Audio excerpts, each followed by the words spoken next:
Bonsoir. Le point focal ce soir de notre émission, c'est une exposition exceptionnelle qui a lieu au Quai Branly Jacques Chirac, ici même à Paris. Il s'agit de l'exposition sur la route des chefferies du Cameroun, du visible à l'invisible. Nous recevons le docteur Mariembe Rachel pour parler justement de cette exposition. Comment allez-vous, docteur? Je vais bien, merci. Votre fonction est pas pour au-delà de l'exposition, c'est... Ok, au-delà de l'exposition, je suis d'abord archéologue, conservateur et muséographe. Et je suis enseignante à l'Institut des Beaux-Arts de l'Université de Douala en Konsamba. Et j'occupe sur le plan académique le poste de chef des départements de patrimoine et muséologie. Associé, commissaire associé à cette exposition. Oui, commissaire associé à l'exposition. Parce que nous avons commencé à travailler il y a très longtemps. Très longtemps. On parlera de tout cela. Nous vous souhaitons, toute l'équipe et moi, nous vous souhaitons la bienvenue à Afro Night. Merci.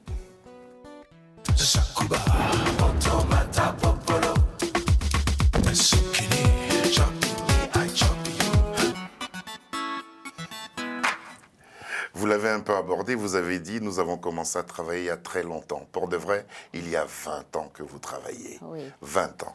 Regardons un peu la jeunesse de cette histoire. Au Cameroun, dans les Grassfields, de très anciennes chefferies perpétuent le patrimoine et les traditions de la communauté. Depuis des siècles, guidés par une cosmogonie qui lie les vivants aux ancêtres, les chefs de ces territoires exercent des pouvoirs politiques et religieux, visibles et invisibles. Le programme La route des chefferies est né de l'engagement des chefs et de la diaspora camerounaise de Nantes, et à l'initiative de l'architecte Sylvain Djaché-Zéfa. Regroupée au sein de l'association Pays de la Loire Cameroun, la route des chefferies veut favoriser le dialogue entre les civilisations, les langues et les identités. Les populations qui connaissent leur histoire et leur culture peuvent ainsi créer des ponts entre le passé et le futur. Il n'y aurait pas de route des chefferies sans les chefferies, premières concernées et premières impliquées.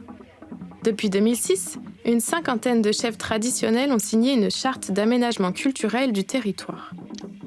Elle les engage à la sauvegarde et à la valorisation touristique du patrimoine, ainsi qu'à la construction d'un réseau de lieux culturels susceptibles d'accompagner le développement économique. Une cinquantaine de personnes constituent l'équipe qui gère au quotidien l'application de cet ambitieux programme.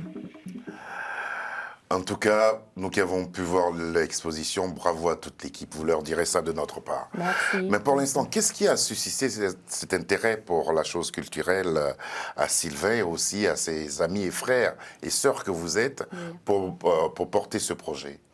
Bon, en fait, M. Sylvain Djaché-Zéfa, au cours de ses études, à l'École nationale d'architecture de Nantes. Il est architecte, Oui, il est architecte et il a fait un travail sur les chefferies Bamileke dans l'enfer du modernisme. Et c'est là qu'il a découvert qu'il y avait un réel besoin de présenter cette richesse. Et tout seul, il ne pouvait pas y arriver. Donc, il a essayé d'en parler au sein de l'association Pays de la Loire Cameroun. Et ils se sont associés avec les Camerounais de la diaspora. Et quand maintenant les chefs au cours des démarches, quand les chefs ont signé la charte du territoire, il fallait qu'on mette un charte projet. Que nous avons vue. Oui, il fallait qu'ils mettent un projet sur place, notamment le projet des...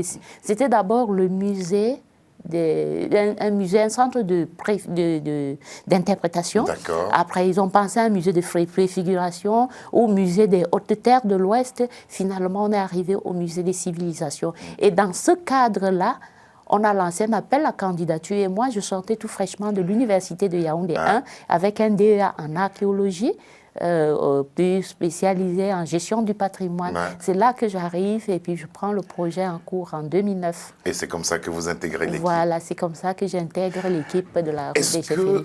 Exposé au Quai Branly, Jacques Chirac faisait partie des objectifs au départ? Non, au départ, ça ne faisait pas partie des objectifs parce que l'idée a germé, je crois, c'était en 2013 ou 2014 où on a commencé à faire des échanges.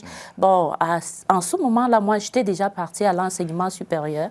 Donc, j'étais à l'université de Douala, notamment à l'Institut des Beaux-Arts, en Konsamba. C'est un jour qu'il m'appelle, bon, Rachel, je suis en train de travailler sur un projet d'exposition. j'ai besoin de ton CV. Et je lui ai donc envoyé mon CV.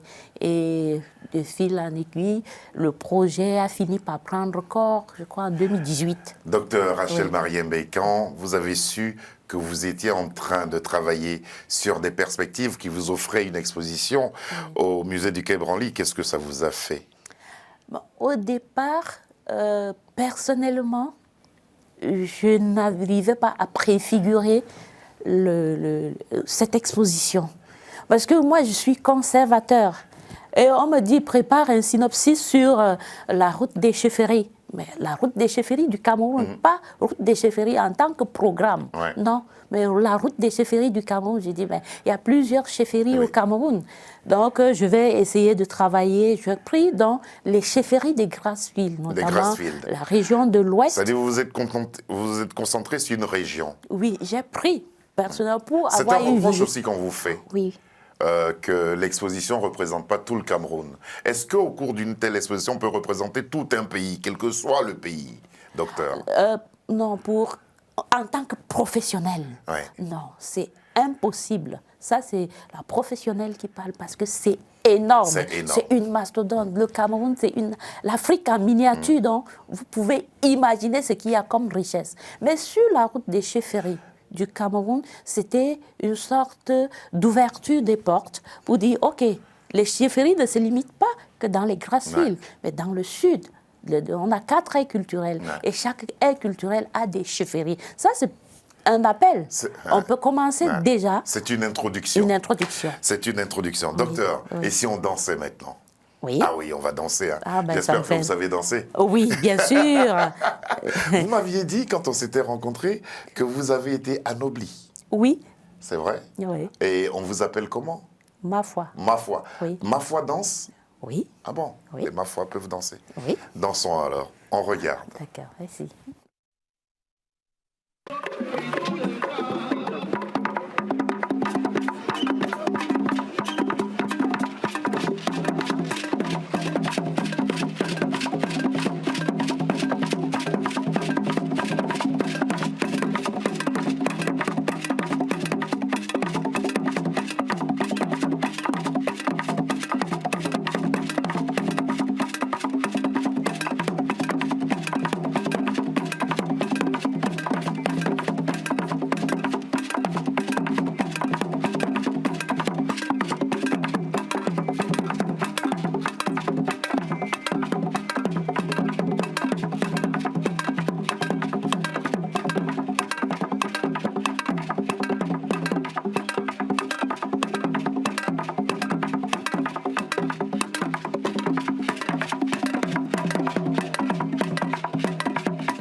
Docteur, dans l'existence d'une chefferie ou d'un royaume, c'est impressionnant ce qu'on voit là. Oui, Tous ceux-là, oui. ce sont des initiés. Oui, ce sont les initiés. Ce Une sont- personne lambda ne peut pas participer Non, à... non, non, non, une personne lambda ne peut pas participer. Donc il faut tenir compte des costumes, les différents costumes qui sont portés et même les accessoires. Vous voyez un groupe qui danse avec les calebasses en Oui. main. Ces calebasses sont triées, c'est strié. Donc, ce sont les membres d'une société secrète qui sont chargés de l'initiation de jeunes. Voilà, ça c'est un processus de limation.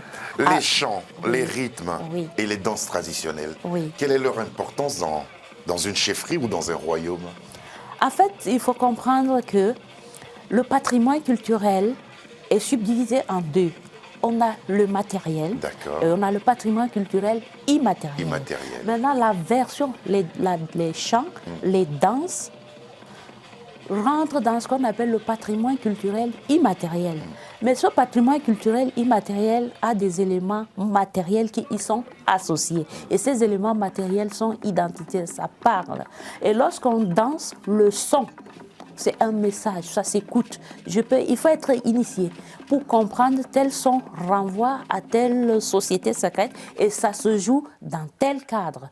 D'où les danses patrimoniales, parce qu'on a les danses patrimoniales et on a également les danses folkloriques. Le folklorique, c'est tout le monde. C'est tout le monde. Oui, mais quand même les notes renvoient aux communautés spécifiques. Voilà. Maintenant, le pas de danse est également identitaire à chaque communauté et aux différentes sociétés, les associations coutumières. Voilà. Quelqu'un m'aurait dit que ce type d'événement peut nous indiquer des saisons. Oui. Nos différentes saisons. Oui. Parce que ce n'est pas à chaque moment, chaque danse correspond à une saison précise. Oui, oui. Alors, il se trouve qu'il y a la saison des funérailles. C'est pendant les funérailles qu'on a beaucoup plus les danses patrimoniales. Il peut y arriver qu'on organise un festival, parce que certaines communautés ont des festivals. Le festival qui peut être biennal ou annuel, ça dépend. Donc, de chaque communauté, de la capacité de la communauté. Et le but du festival, c'est de transmettre la transmission des savoir-faire, la transmission de la culture, des éléments culturels, immatériels et parfois même matériels à la jeune génération. Donc, ça, c'est à cette saison qu'on va voir les danses. Par contre, en l'intersaison, on peut peut-être avoir un cas de pendaison des morts, des décès suspects. Oui, il faut faire maintenant un rite de purification.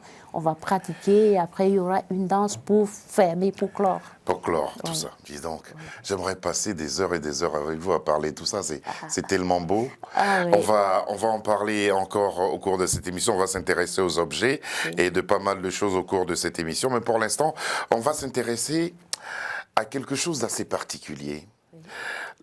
Les puissances visibles et les forces invisibles. On écoute et on regarde. Plus de 250 ethnies vivent au Cameroun, chacune fière de sa culture et de ses traditions, de ses dialectes et de ses croyances, de ses rois, ses reines et ses chefferies. Au nord, baigné par le poissonneux lac Tchad et le fleuve de la Benue, voici l'ère soudano-sahélienne, majoritairement musulmane, où la fantasia marque les grands événements.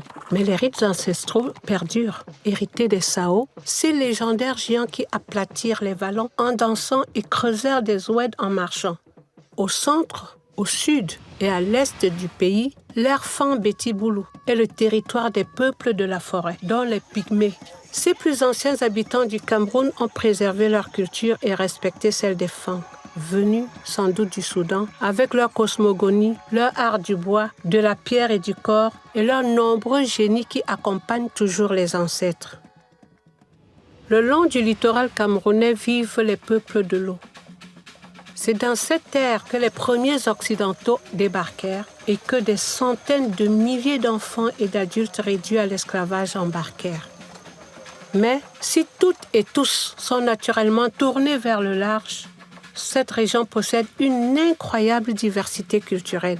Chacun a développé une mystique particulière et parfois spectaculaire, comme la danse éléphant des Bakweri. Lors d'une cérémonie appelée le Ngondo, les Sawa célèbrent Nyambe, Dieu unique et trinitaire. Ils y honorent Dikoba, monde temporel de la terre et de l'eau, qui s'unit à Dikolo, monde spirituel du ciel. Enfin, dans les Grassfields, les chefferies très anciennes s'appuient sur la sagesse des morts. Les ancêtres ont façonné cette terre montagneuse, riche et volcanique. Ils l'ont cultivée, fertilisée, exploitée et transmettent à leurs descendants une histoire, des traditions et un art de vivre. Dans cette région, étonnant bocage africain, parmi d'autres peuples, vivent notamment les Bamoun, mais aussi les Bamileke. Issus de la famille des Tikar, eux-mêmes venus du Soudan, peut-être du Yémen, voire de la Haute-Égypte et des derniers pharaons. Voilà, c'est ce type de film qui entretient un peu la visite au musée du Quai Branly. Je vous rappelle que l'exposition a commencé depuis le 5 avril dernier. Superbe exposition, exceptionnelle je dirais, parce que les objets, tous les objets utilisés à travers l'exposition comment je peux dire, sont encore en activité. Oui, ils sont vivants. Ouais. Vous vous dites vivant. Oui. Moi, je dis, on s'en sert encore. Oui. C'est-à-dire que si on voit un trône, Oui. le trône d'un chef, Oui. ce trône-là, le chef s'en sert encore Oui. aujourd'hui. Oui. Et il a accepté de déplacer son trône pour le montrer au monde. Mais pour parler justement de ce qu'on appelle ces différentes puissances, c'est ce qui fait, d'après les Africains, c'est ce qui fait le mystère de l'Afrique. Pourquoi vouloir démystifier ces choses-là en parlant dans le documentaire et en présentant certaines choses? Pourquoi? Alors, il n'est pas question de démystifier. Non. Nous n'avons montré que ce qu'on peut voir dans la partie visible. Tout ce qui est invisible, non, il faut passer par des... C'est une invitation à aller peut-être plus loin. C'est une invitation à aller plus loin, si vous le dites. Mais l'occasion de cette exposition, c'était déjà la reconnexion de la diaspora et même du public avec ses racines, avec leurs racines. Il fallait que la diaspora camerounaise se reconnecte avec sa racine. Vous vivez au Cameroun. Hein. Oui. Est-ce que par moment vous êtes surpris du comportement de certains de vos frères ou certaines de vos sœurs quand ils retournent au pays? Ils sont déconnectés? Oui. Vraiment? Oui. Ils ont tendance à dire « Oh non, c'est ma culture, mais bon, je ne m'y intéresse pas. Déjà, au niveau de l'accent, on vous regarde de haut. Donc, ça, oui. Oui. Maintenant, il y a aussi la question de... Il y a un proverbe qui dit « C'est quand la maison donne que l'extérieur prend. » D'accord. Mais si la maison ne donne pas, l'extérieur ne prendra rien.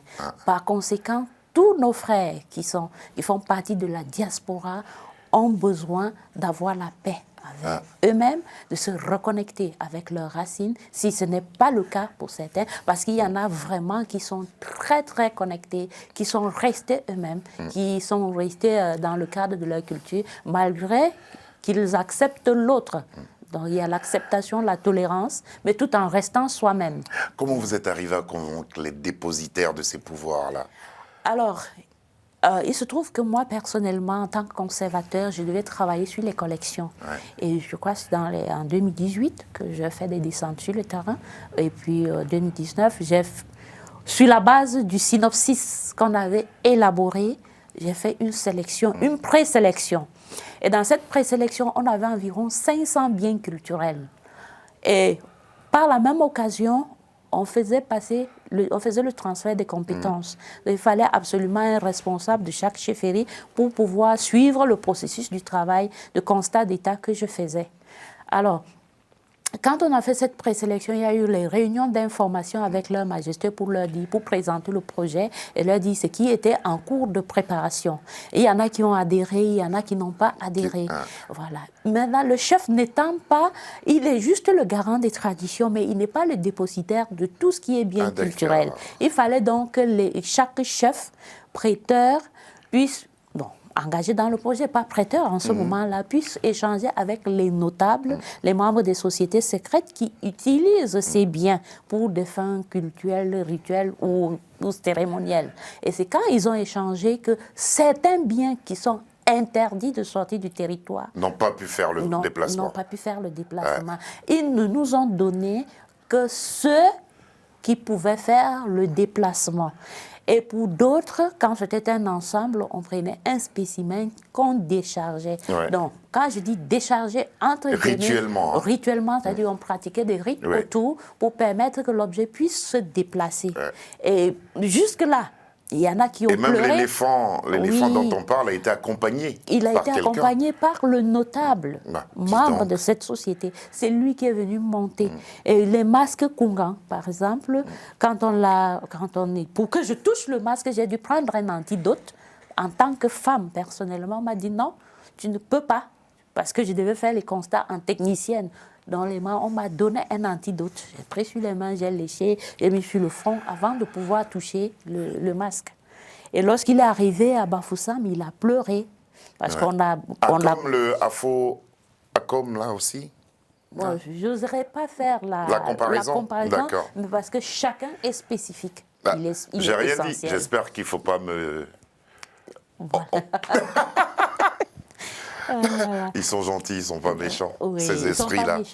On va grâce à vous, voir quelques pièces qui sont représentées au musée. Sabir va nous envoyer une première image et on va demander, voilà, ça c'est l'entrée de l'exposition. Oui. Ça a été fait par des Camerounais Oui. au pays Oui. et tout ça a été transporté Oui, jusqu'à Paris. oui.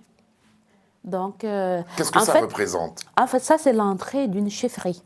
Quand vous arrivez dans les Grassfields, la plupart des chefferies, bon, l'entrée des chefferies, c'est configuré de cette façon. Donc, vous avez les défenses. Chaque défense, là, c'est sculpté en bois massif. Ça fait 500 kg. Donc, quand vous entrez dans la chefferie, vous pouvez avoir les toits coniques. Là, les toits coniques, ça peut être 7 ou 9. Ça représente la confrérie des 9 ou la confrérie des 7 qui gouverne avec le roi. Et maintenant, cette entrée, une fois que vous êtes dans la chefferie, vous prenez l'axe principal qui est l'axe de vie pour aller dans la chefferie. Vous êtes protégé parce que cette entrée est protectrice et a des vertus prophylactiques. Voilà, en vrai. Ouais, ça c'est lui. en vrai. Oui. Ça c'est 5. Oui, Voilà. oui. Il faut lire comme ça. 5, 7. Bon, en fait, vous voyez 5 là, et ben, au milieu, c'est 2. Donc, ça fait 7. 7. Oui, D'accord. c'est C'est tous 7? oui, là, c'est 7. D'accord. Oui. Sabir, que- on va voir la prochaine image, s'il vous plaît. Voilà. Oui. Ça, qu'est-ce que c'est? C'est un masque Kungan. Le masque Kungan de la confrérie du même nom. C'est cette société, cette association qui s'occupe de la justice. Ah, d'accord. Oui, donc c'est C'est l'une un des masque plus de- puissantes. Oui, oui, ça c'est le masque de... Ça lui ressemble d'ailleurs. Oui. Regarde comment il est. Et alors vous voyez que ce sont les cheveux, hein, c'est la chevelure humaine de tous les membres qui sont passés. Et il y a une technique de tissage qui se fait entre ces membres-là, parmi ces membres-là. Donc ce sont les cheveux humains. Et puis, il y a cette autre image. Ouais. Très Ça, coloré, hein. Oui, c'est un contenant. Hein. Oui, c'est un contenant. Et ce contenant sert... C'est pas sacré, ça. C'est sacré. C'est sacré. Et c'est utilisé encore aujourd'hui par le chef de la communauté Qu'est-ce qu'il peut Bamungu. contenir? En fait, il peut contenir de l'huile de palme, il peut contenir des arachides que le chef lui-même, pendant la communion, quand il communie avec sa population, c'est là qu'il prélève, il donne. Même si c'est 2 graines d'arachide, il prélève là, il donne. Et les perles qui sont dessus, c'est symbole de richesse, c'est symbole de pouvoir. Parce que les perles sont toujours singulièrement liées au pouvoir. Et la technique, elle est particulière parce que ce n'est qu'à Bamendou que cette technique de perlage est pratiquée. Et puis, il y a cette autre image que Sabir nous montre. Voilà. Oui, ça c'est le trône. Moi, je l'ai appelé l'Indien. Ah oui, bon, À cause des plumes. Oui, à cause des plumes. Ah oui, ça c'est le trône du chef Banjoun, Ah. deuxième roi. C'est-à-dire qu'il figure le Il peut deuxième roi. Il s'assoit encore dedans? Oui, aujourd'hui? il figure le deuxième roi de la dynastie. C'est même ce trône-là, qui fonde le pouvoir du roi actuel. Parce que s'il n'est pas passé par là, on ne pourra pas le présenter au public. Sabir, je me suis laissé un peu emporter. Est-ce qu'il y a encore une autre image où il n'y en a plus? Voilà. Voyez. Là, ce sont les trônes. Et ça sont les trônes. Ouais. Et vous avez à l'angle Et tous ces l'espace trônes-là des trônes sont rotatifs. encore utilisés. Oui, ils sont tous utilisés. Tous. Et ce sont c'est des trônes sacrés. C'est des trônes sacrés, c'est leurs majestés eux-mêmes qui ont donné, parce que chacun a choisi. Et il y en a plusieurs. Il y en a plusieurs. Ouais. Il y en a plusieurs. Et puis, pour finir, véritablement, merci Davina, c'est l'éléphant. Oui, Ouais. l'éléphant. Impressionnant, hein? Et impressionnant. Et c'est celui-là qui est installé au Quai Branly. Ok, Branly. C'était très, très, très difficile. De le déplacer. Après, il y a eu une grosse diplomatie culturelle pour que ce totem puisse faire le déplacement. Et voilà. Le temps qui nous est imparti tire à sa fin, mais j'aimerais qu'on parle de l'autre pan de cette exposition. Il y a la participation exceptionnelle des artistes. Sabir va nous envoyer la vidéo. On va voir Blik Bassi en train de préparer justement ce qu'il doit faire, Joss qu'il doit présenter. Quel est l'apport de la participation de ces artistes contemporains dans cette exposition qui se veut vraiment et hautement traditionnelle? Non, en réalité, l'exposition, c'est un prétexte pour montrer la richesse du Cameroun et promouvoir même la destination Cameroun, la destination touristique Cameroun. Donc, en marge de cette exposition, ils ont ce qu'ils appellent, on a la saison culturelle. Ouais. Et pour la saison culturelle, il y a plusieurs étapes. Vous On va voyez, les citer dans rapidement. l'exposition, c'est l'étape 1. Après, Du 5 au 17 juillet. du 5 au 17 juillet. Et Blik Bassi, ce qu'il va faire, la carte blanche, là, ça aura lieu le 22 mai à Oui. 15h Oui. au théâtre Lévi-Strauss. Oui. Donc, en fait, pour Blik Bassi, c'est juste la présence. Il doit parler Ouais. de la tradition, il ne va pas parler de la musique camerounaise, il va faire des contes et tout un ensemble d'éléments. À côté, on a les masterclass. Il appelle ça l'interview des instruments. Oui. On va le recevoir pour parler justement Ok. de... ouais. D'accord. Et après, il y a la nuit des chefferies, où on va vraiment imaginer la nuit dans une chefferie au Cameroun. Combien de Vraiment chefs avec- viendront? Pour la parade de chefs, on aura une cinquantaine de chefs et une cinquantaine de reines. Donc plus de 100 personnes feront le déplacement. Donc c'est vraiment l'un des grands moments. On a les masterclass avec Imana ici, où on veut promouvoir les jeunes artistes Oui. camerounais et africains. Pourquoi pas. C'est Donc très, très bien. vraiment, oui. Donc il y a tout un ensemble d'activités. Et également, il y aura une exposition au théâtre de la ville, au théâtre de Paris, où les artisans camerounais vont pouvoir présenter leurs produits, parce qu'on doit montrer l'artisanat camerounais. Je vous au sens monde. très investi et très fier de ce qui est en train de se dérouler. Et croyez-moi, je le suis aussi parce que j'ai été vraiment impressionné. Ça a été je pense que c'est l'une des plus belles expositions qu'il nous a été donné de voir, parce que tous ces objets vont retourner au Cameroun. Après l'exposition, absolument. Sur 270, il y en a 230 qui sont arrivés Qui sont du Cameroun. arrivés du Cameroun. Et vous veillez à ne pas perdre un seul. Non, pas Ouais. du tout, puisqu'il y a eu des contrats de prêt signés. Oui, et il y a eu des contrats de prêt.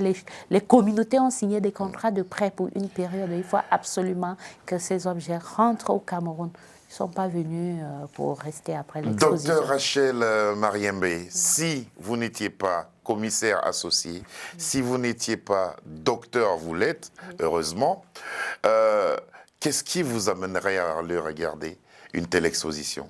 Alors, si je n'étais pas commissaire associé, j'irais regarder... Ni scientifique. Ni scientifique, j'irais regarder cette exposition parce elle casse les codes de ce qu'on connaît comme exposition, les codes muséographiques.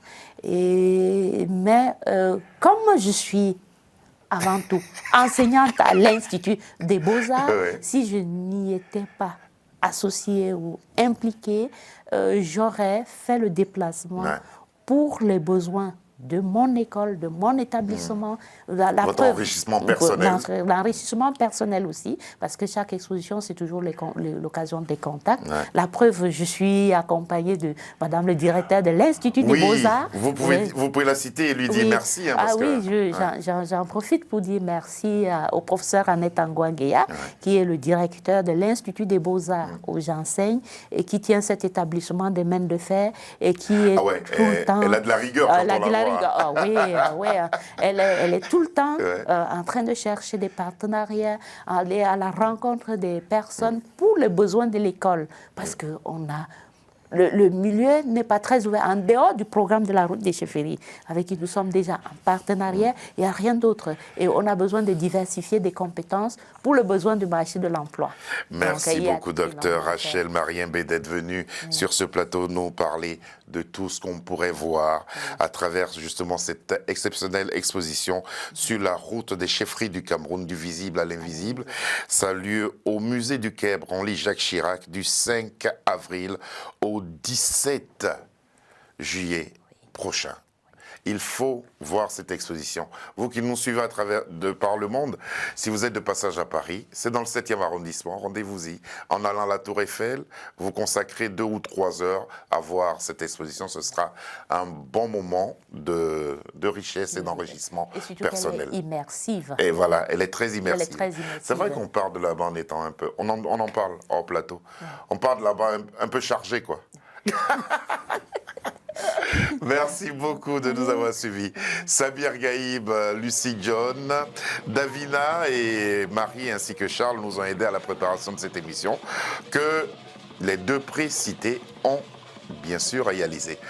Bonsoir docteur et puis belle exposition, belle continuité. Il faut aller voir cette exposition. Merci. Bonsoir et à demain.